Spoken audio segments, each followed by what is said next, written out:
Қайырлы күн достар, сіздермен бірге есет монтаж. Бүгін Алла қаласа біздер объектіні аяқтадық. Енді мен өзімнің құрметті подписчиктеріме, яғни оқырмандарыма толықтай түсіндіретін боламын. Қандай, яғни қымбат система, сапалы система қаншалықты ол жақсы екенін, және де жаңа Қазақстан, жаңа сапаға ұмтылу қажет екенін қазір өздеріңіздер түсінетін боласыздар.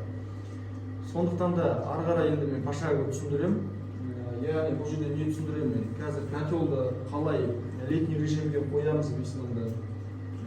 Радиаторный контур қалай жұмыс жасайды, теплый полдың контуры қалай жұмыс жасайды, подачада қандай температура, обраткада қандай температура, бойлер после нагрева не үшін қажет және ол қалай жұмыс жасайды жазғы режимде. Сол жайында толықтай айтатын боламын. Және де міне стабилизатор көріп тұрсыздар. Стабилизатор не үшін қажет және де оны неге қолданады. Ары қарай біздер қалай расширбакта жаңағы өзінің группа безопасности бар, сол бойынша түсіндіретін боламын. Ары қарай бізде бойлер после нагрева ол не үшін қажет және ол қалай жұмыс жасайды, соны түсіндіретін боламын.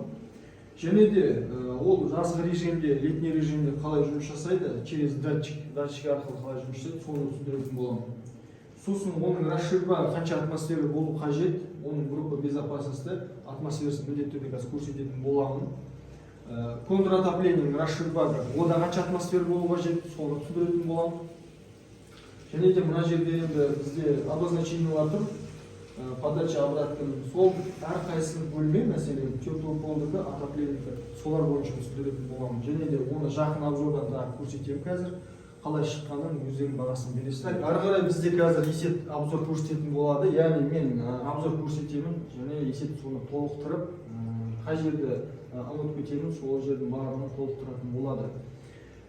Достар, кеттік ары қарай. Мен енді бастайын. Мына стабилизатордан бастағым келіп тұр, яғни котел. Ең басты жүрегі, қазір системаның осы котел. Не үшін стабилизатор қажет? Мәселен, сіздер қазір дүкеннен аласыздар котелді, оның гарантиясы бар. Мәселен, светте скачок болады, сол кезде скачок кезінде стабилизатор егер қолданылмаған болсаңыздар, естеріңде сақтап алды. Магазиннің гарантиясына кірмейді. Сондықтан да магазин міндетті түрде өзінің товары ол обслуживаға келді, оның ережесі бар белгілі магазиннің. Сол ережені сақтай отырып, егер барлығын дұрыс істейтін болсаңыздар, онда олар гарантиясымен келіп сізге қарап береді. Ал егер стабилизатор болмаса, даже сізбен сөйлеспейді. Уже на платном основе олар қарайды. Кеттік ары қарай. Достар, енді мен котел бойынша жақын обзордан көрсетіп жіберейін. Есеп өзін көрсетіп жүрсем, котел бойынша қалай летний режимде болады, қалай біздер контратопленияге теплый полға қалай қоямыз, суға қалай қоямыз, соның барлығы температураны қалай көтереміз. Котел Висман 34 киловатт. Бізде мына жақта міне өзінің кнопкалары бар. Мынау включение-выключение. Мод температураны көтеріп сақтау керек болса, мысалы бойлердікі міне кран жанып, мод басқаннан кейін температура қанша керек көтересіз, түсіресіз. Мысалы керек болса 50, сохранениеге окей болсын. Сосын отопление солай. 2 рет басқаннан кейін отопление шығады. Температура қанша керек көтересіз, сақтайсыз. Сосын қысқы және жазғы режимдері бар. Асықпай көрсетсең. Міне 2, 3, 4, 5. 5-ші режим бізде қысқы режим. Модты 5 рет басасыз. Сол кезде қысқы режим шығады. Сохранениеге окей басылады. Егер летний режим керек болса, летний режимге міне 6 рет басады. 6 рет басады. Басқаннан кейін жазғы режим. Котел сөнеді толықтай, тек бойлер ғана жұмыс істейтін болады. Кран ішіне жабудың қажеті жоқ болады. Міне бойлер подача, обратка, датчигі жаланған. Датчик арқылы жиһаз береді, котел қосып сөнуге. Қанша температура қойдыңыз, сонша бұл қызитын болады. Біздер қысқы режимге қоямыз. Қысқы режим міне. Окей. Сосын тағы түсіндіріп кетейін. Міне бізде контур отопление. Мына жақта бізге бөлінген. Бірінші мен айтқан теплый пол астын контур арт жағы. Одан кейін астыңғы жақта алдыңғы фонда бізде радиатордікі. Радиатор бізде температура көрсетіп тұр, міне крандарында термометр тұр. Бізде подачада қазір 55, обраткада 50. мен былай істесем подписчиктерге дәлелдеме түсіндірейін. Жаңағы основной нелерді өзің түсіндіресің ғой, қалай функция жұмыс жасайды. Енді ары қарай достар, біздер кәдімгі түсіндірем, кешіресіздер, жаңағы сөзді бөліп жібергеніме, яғни барлығын пошагово деп айттым, сондықтан да сол уәдемде тұру қажет. Енді ары қарай бізде міне котелдан шығады, крандар шығады, яғни қайсы үлкен диаметр, подача обраткасы сол отопление, қайсы жұқа диаметр, олар яғни ыссы су, оның яғни обраткасы. Мәселен, мына жерде сұрақ туындауы мүмкін. Неге? Мысалы, көп жағдайда көресіздер, мына жерде тікесінен кетеді, турасынан кетеді, жаңағы нелер крандар. Бізде неге жаңағыдай 90 градусқа кетіп тұр? Бұл жерде ең біріншісі екі жағынан аварийный краны салынады, яғни обслуживанияға тазартуға ыңғайлы. Екі жағынан кран салынады, ортасында фильтр тұр, косой фильтр. Ол мына жерден ағытылады, және де системадағы ласттың бәрін тазартады. Ручной тазартады. Жылына 2 рет тазартса, система жақсы жұмыс жасап тұрады. Яғни оны өзіңіз де істей аласыз. Ары қарай бізде ыссы су міне бойлерге кетіп жатыр. Оның подачасы, оның обраткасы. Міне подача жазылып тұр, обратка кейін қарай келіп жатыр. Ода да дәл солай, екі жағында аварийный кран және де косой фильтр. Енді ары қарай бізде жаңағы айтты ғой, бойлерде міне датчик бар. Міне линия мына жерден жақын обзордан түсіріп жібер. Міне астан басталады. Котелдің астынан басталады. Бұйырса ремонт біткеннен кейін мына бәрін жинақтап, дұрыстап қоямыз. Және де ары қарай барады да міне бойлерге келеді ол. Яғни бұл не деген сөз? Яғни достар, котел сигнал береді бойлерге, бойлерге су қызиды, сигнал береді котелға, точнее. Котелға сигнал береді, яғни определенный температура, керекті температура сіз қойған қызыды, болды. Ол ары қарай тоқтайды. Бойлердің контуры тоқтайды да, ары қарай теплый пол және де радиаторлардың контурлары жұмыс жасайды. Енді бізде пошагово түсіндіреді. Енді міне кетті подачада, отопленияның подачасы шықты. Шығады да екі разделениеға кетеді, екі бөлікке. Яғни міне біреуі теплый пол тройник арқылы, и екіншісі контур отопления, міне ал жағымен өтіп жатыр. Енді смесительный узелге келейік. Смесительный узел жайында есет өзің бір тағы түсіндіріп жіберсең, яғни қалай жұмыс жасайды, мына сым не үшін тұр, теплый полдың контурын қалай азайтамыз, манометрлер жайлы, және де оны мына теплый пол режимін Grundfos альфа периода қалай қоямыз, соның артықшылығы. Узел смещения келетін болсақ, міне мынау узелі, міне осы жері бөлігі, бұл узел смещения болады, ар жағы коллектор, распределение теплый полдікі. Насос бізде таңдалғаны Grundfos альфа первый. Бұяқта режимдер бар міне. 1, 2, 3, сосын радиатордікі и теплый полдікі. Частотный насос. Сосын узел смещения. Бізде міне мынау подача кіреді, насоспен коллектор распределение, мынау подача міне контуры. Басқа дамерді тұрған. Обратка міне мынамен қайтады, смещение болады. 30%, примерно жолымен 40% подачамен кетеді, 60% обратмен қайтып кетеді системаға. Міне бізде 3 не тұр, термометр, бұяқта температура. Мынау подача основной беріп тұрған. Одан кейін мынау узел смещений, мынау қайтуы обраткасы. Арасы температура 10-15 градус каждыйнікі. Сосын міне үстінде тұрған біздегі температурный датчик, максимальный 60, ең минимальный температура бізде 20 градус. Біз енді қазір разогревке қойғанымыз 50 градус жеткілікті, өйткені стяж құйылған жоқ. Толықтай бүкіл контур тексеріп аламыз, содан кейін жауап беретін боламыз, сөндіріп қойдым. Мына сым не үшін? Мына жерге атқан міне датчикті, сым температура. Мына жерге обраткамен подача қосылған жері. Температура. Оны алып шығасың ба ашығаны? Көрсетіп. Міне датчик температурасы. Бұл гильза, мына жерге кіреді, тұрады. Температура мына жақта датчикке приказ береді, термометрге. Ол сөндіріп тастағаннан кейін чисто мына обраткамен қайтып отырады өзі. Ар жаққа коллекторға бармайтын болады. Насос айналдырып отырады. Әрбір контур мәселен жақсы жұмыс жасау үшін мына шестигранникпен тұр ғой, оны қалай регулировка жасайды? Мына же міне температураның несі қайтуы, литраж воды дейді. Мына жерде максимально 5-ке шейін беріледі. Бұяқта бізде 1,5 алып қойдым мен. Максимально 2 смещение воды обратымен қайтатын, подача екеуін араластырады суы. Осы мына жақта астында да шестигранник бар. Бұл негізі обратканың қайтуында бұнда балансер жасалады. Обратный что толықтай қайтқан үшін 60% қайтуға арналған. Одан кейін мына жерде міне атмосферный бар мен қысылады, обратно қайтуы. Өйткені узел смещениеге айналып қайту үшін. Бұл да рулер көрсетілмек. Жобамен где-то 0,3 жарым примерно барып жіберетін боламыз. Енді расходомер бойынша айтып кетейін. Бізде мына расходомер бәрі қазір толық бәрі ашық, өйткені ауасы шығарып жатыр біздер. Оны болғаннан кейін метражына байланысты расходомердің бәрін настрой көрсететін боламыз. Трубаңызға байланысты қанша метр. Оны бір обзор көрсетіп жіберсең, қалай ашып жабатын? Міне, мына бетіне защитасы, әрине бұл балдардан сақтау дейді. Мынау міне бізде жабылуы сағат бойынша. Сағатқа қарама-қарсы ол ашылады. Бізде міне сандар берілген, осы литраж бойынша метраждың трубасына байланысты литражды есептеп қойылатын болады. Қазір бізде толық бәрі ашық. Міне достар, көріп тұрсыздар ғой, ішінде пружинамен тұр ғой, әрбір расходомерде. Так, көрініп тұр ма? Қазір мені фокусты алып көрейін. Міне ішінде пружина тұр, және де оның қызылы ішінде. Сол мына литраж воды 1-2-3 деп тұр ғой, әрбір контурды өзіңіз осылай жеке дара регулировка жасап аласыздар. Және де айтып берген болсақ, термодатчиктен бөлек бізде обратно жабылатын клапандар бар. Бұған негізі заводской расходомер бар қойылатын. Мысалы, қай контур сізге қанша керек температура, мына основной бөлек термостаттан мынаған қойылып электрический. Және де механический, мынау бізде механический жабуға болады.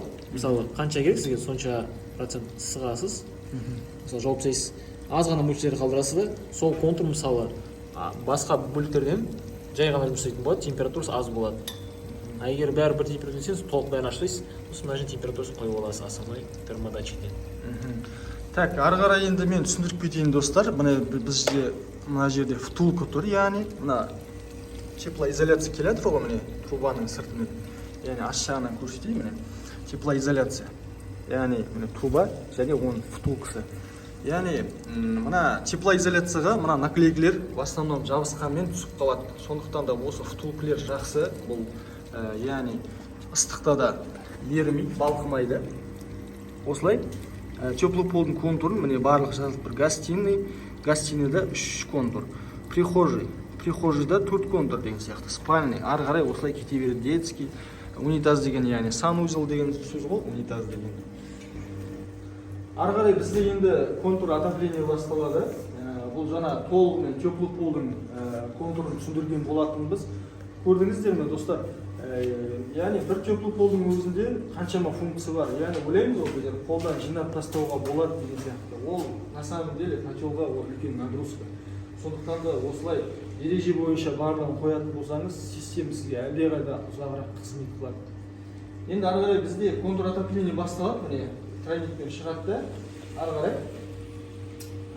өзінің насосный группасы басталады. Насосная группа тоже бұда да Grundfos Alpha 1, жақын обзормен алшы.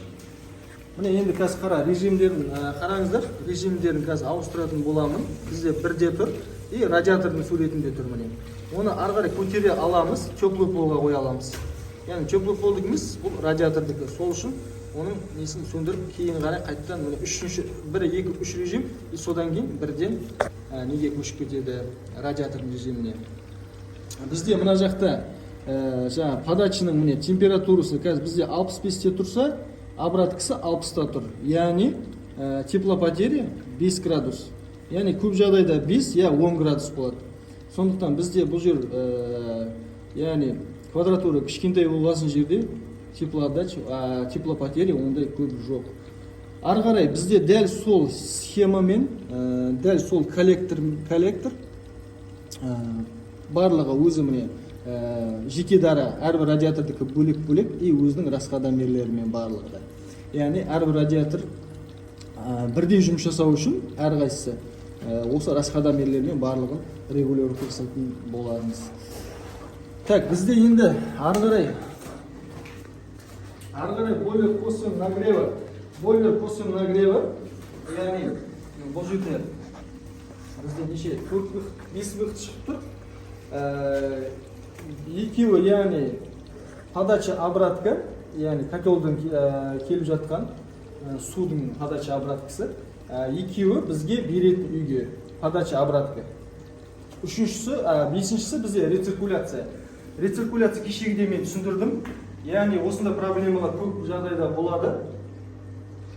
Егер кухняны ашатын болсаңыз, ванна салқындап кетеді, ваннаны ашсаңыз, кухня салқындап кетеді. ондай проблема болмас үшін литраж воды барлығын дұрыс санайсыз, және де рециркуляцияның көмегі сол кранды ашқан кезде сізге бірден ыссы су келетіндей, яғни көп жағдайда 1 минут 2 минуттан кейін келеді көп жерлерде. Ондай проблема болмас үшін осы рециркуляция ең жақсы көмекші. Бізде ода яғни насосының группасы Unipump қойдық. Қазір таңда өздеріңіз білесіздер, мына санкция болып жатыр. Сондықтан да кейбір материалдар бұл жерде жеткіліксіз болып қалды. Енді бұл жерде бізде тоқтар енді көп, яғни корпусдар, насостікі бар, котелдікі бар, стабилизатордікі бар. Сондықтан да біздер қазір мына жерде ертең бұйырса электромонтаж жүретін болады. Содан кейін барлығына өзіне жаңағыдай жеке дара автоматтарын қалдырады Алла қаласа, сол кезде барлығы жинақ болып көрініп тұрады. Содан енді ары қарай бізде бойлер после нагревінің расширительный багы бар. Бұл не үшін керек? Бұл яғни оның ішінде атмосфера қалай болғанда да қысым мықты болады. Сондықтан да бұл дополнительный расширительный баг міндетті түрде қажет. Оның атмосферасы бізде қазір таңда 5-те тұр. Көрсетейін, мынау 6, 10 барлығы мына негізі манометр. Бізде ол 5-те тұр. Жоқ, 5-те емес, қателестім, 4-те тұр, 4-те. Кешіресіздер. Содан кейін контур отоплениенің расширительный багы. Оныкі бізде 1,5-да тұр. 1,2, көп жағдайда 1,3 и 1,5. Бұл жерде котелға үлкен атмосфера қажет емес. Өйткені үлкен атмосфера болса, ол қайнап кетіп, яғни скачоктар болып тұрады. Ойнамалы болып тұрады, яғни несі, манометрі. Сол өзінің керекті средний несі, атмосферасы. 1,2, 1,5 максималды. Так, ары қарай барлығы түсінікті деп ойлаймын. Яғни жақсы түсіндіре алдым деп ойлаймын. Система лучевайны тоже түсіндірді деп ойлаймын. Толық жеткілікті түсіндірді деп ойлаймын. Бізде система енді трубалар бойынша түсіндіріп өтейін. Фирмаларда қандай фирма жақсы деп сұрақ туындауы мүмкін. Сондықтан да соның барлығын түсіндірейін. Нержавеющий сталь бізде ол компания Valtec. Фитингтер крандар в основном бізде стаут. Valtec-тікінде қоямыз, бірақ қазір таңда сол санкция кезінде материал болмай қалды, сондықтан да стаут-тікін қойдық. Стаут-тікі де жақсы. Ашылып жабылуы, мәселен бір жыл, 2 жыл тұқпағымызда кейбір ашылмай қалады ғой.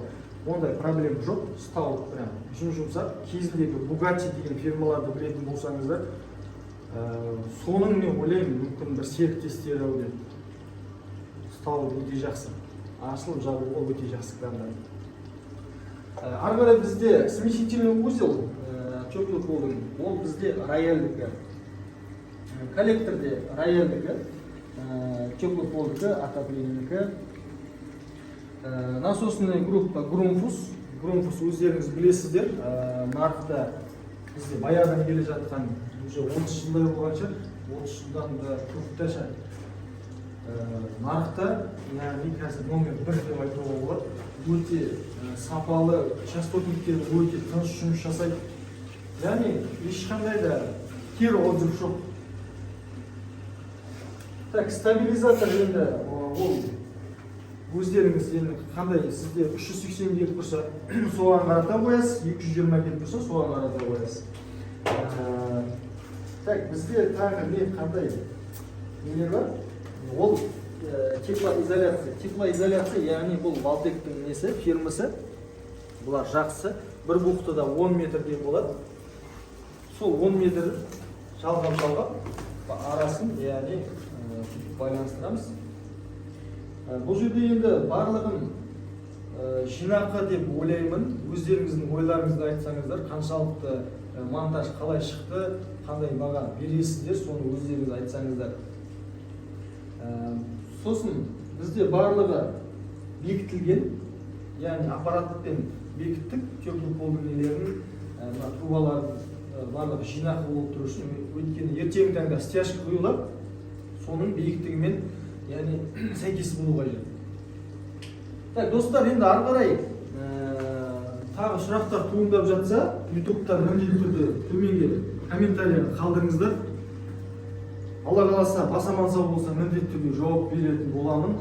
Сосын сіздерден тағы бір кері отзыв күтемін, кері байланыс. Қандай контентке тағы не қосымша қосуға болады, тағы идеялар және де Қазақстан нарығында тағы қандай жақсы материалдар бар, сол жағынан тағы кеңес берсеңіздер, біздер мүмкін білмейтін материалдар бар шығар. Және де оның поставкасы қалай, сол бойынша яғни кеңес берсеңіздер, біздің жұмысқа қосымша тағы не қосуға болады. Тағы бір нюанс айтып кетейін. Маған жақында бір сұрақ келді. Яғни неге соншама көп трубалар, неге соншама насостар көп деген сұрақ келді. Түсіндірейін. Фирма шығарады котел, фирма шығарады, оның ішінде өзінің насосы бар, мен келісем. Оның ішінде өзінің расширительный бар. Бірақ, былай да, олар сол котел, яғни кішкентай квадратураны арналғандықтан бұлар сөйтіп шығарады, бірақ міндетті түрде оған дополнительный қоюды талап етеді. Соның ішінде насостар түсіндірейін, не үшін насос көп. Мәселен, сіздерде машинада 4 клапан болады, 4 клапанның біреуі жұмыс жасамай қалса, не болады машина? Міндетті түрде травить етеді, міндетті түрде іркейді, міндетті түрде тартысады, өзгереді. Дәл сол секілді өзінің насосы бар, мен келісемін. Егер оған қосымша насостар қоспаса, контур қосылған сайын, күрделенген сайын система қосылмайтын болса, міндетті түрде ол да котел да қиналады, оның насосы да қиналады. Сондықтан да әрбір контур қиналмас үшін, дәл осы өзінің әрбір контурына насостар қойған дұрыс болады, жөн, және де мен кеңес беремін. Оны, яғни көздеріңіз жеткен деп ойлаймын. Осындай система кім үйінде тұр, яғни бір насоспен қанша жыл жұмыс істеген өздеріңіз результаттарын өздеріңіз білесіздер. Әр кеткен кезде 1-2 жыл, максимально 5 жыл шығады. Мықты деген котелдің өзі 5 жыл тұрады. Одан ары қарай ол қиналады. Сондықтан да насос жағынан осындай расширительный бак жағынан да осындай информация. Яғни оның ішінде өзінің атмосферасы болады, бірақ контур үлкейген сайын оның атмосфера ол да требовать етеді. Яғни сіз аппетит тоже адамда ашылады, дәл сол секілді уже контур қосылған сайын дәл сол секілді ол да потребность бола береді. Сондықтан да мен ойлаймын, ары қарай енді барлық жауаптарға толықтай жауап бердім деп, және де көп рахмет. Енді өзім тағы бір жақын обзордан түсіріп жіберейін. Бізде мынау группа безопасности ашыл билігі. Расширбак Валтектікі.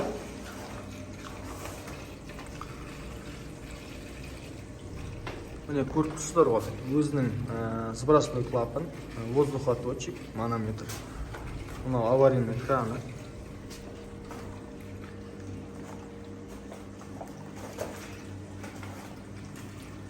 Так, бойлер.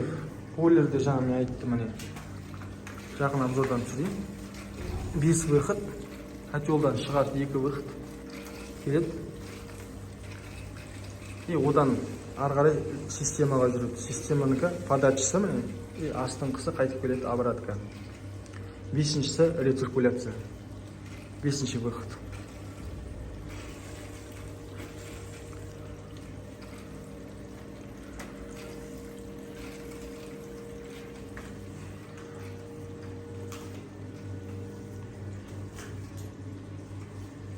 Бізде қазір мына жерде угловой шкафчик болады.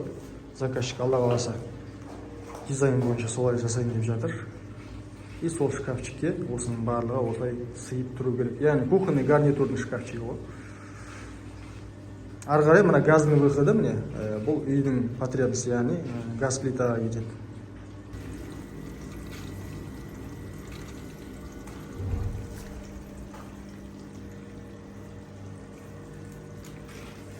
Көптіңазай осы объектін аяқтадық. Заказчик осы кісі, Еркелан деген Ерекең. Ал Ереке, жалпы қалай біздің жігіттер жұмысы қаншалықты көңілден шықты, және де қандай баға бересіз, және де кімдерге кеңес берер едіңіз, соны айтып жүрсеңіз. Айта кетейін, ассалаумағалейкум ақтөбеліктер. Менің атым Еркелан бар. Мен осы ЖК Ақтөбе Тауырс деген компания үйден бетоннан үй алғам. және де осы үйдің отоплениесі маған жылы болу үшін осы инстаграмнан көп іздендім. Бір жылдай іздендім осы.